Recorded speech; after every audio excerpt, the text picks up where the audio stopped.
Final ম্যাচে প্রথমে bat করতে নামা সানরাইজার্স হায়দ্রাবাদ তাদের লক্ষ্যে এবার পৌঁছাতে ব্যর্থই হলো বলা যেতে পারে।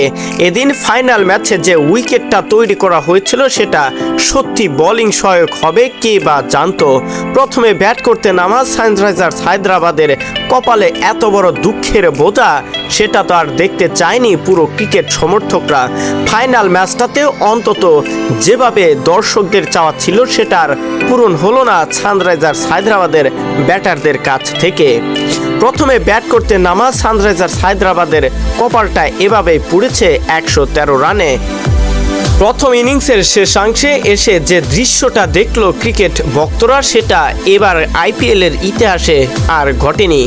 জয়দেব উনাদকাট যখন ব্যাটিং স্ট্রাইকে আর বোলিং প্রান্তে ছিলেন সুনীল নারায়ণ, ওভারের দ্বিতীয়তম বলে এমন একটা ঘটনা ঘটেছে যেটা ক্রিকেটারদের জন্য সৌভাগ্যই বলা যেতে পারে।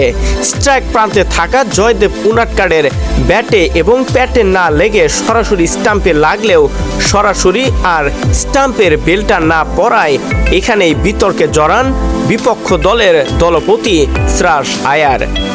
এক পর্যায়ে আম্পায়ারের সাথে বিতর্কে জড়াতেও দেখা যায় দলপতি শ্রেয়াস আয়ারকে, কিন্তু সে উইকেটটা যখন দেখেছে যে এলবিডব্লিউ এর শিকার হয়েছে সেটা দেখে অন্তত খুশি হয়েছেন দলপতি শ্রেয়াস আয়ার এবং বোলার সুনীল নারায়ণ। আইপিএল ক্যারিয়ারে এবার যে রানের বন্যা বয়েছিল সেটা এবার থেমেছে ফাইনাল ম্যাচ এবং প্লে অফ ম্যাচগুলোতেই। প্রথম ইনিংস থেকে শুরু করে দ্বিতীয় ইনিংস শুরু হওয়ার আগ পর্যন্ত এই রিপোর্টটি তৈরি করা হয়েছে আইপিএলের ফাইনাল ম্যাচকে কেন্দ্র করে। সানরাইজার্স হায়দ্রাবাদ এবং কলকাতার মধ্যকার খেলাটি আসলে কেমন হয়েছে আপনারা কমেন্ট বক্সে জানাতে ভুলবেন না।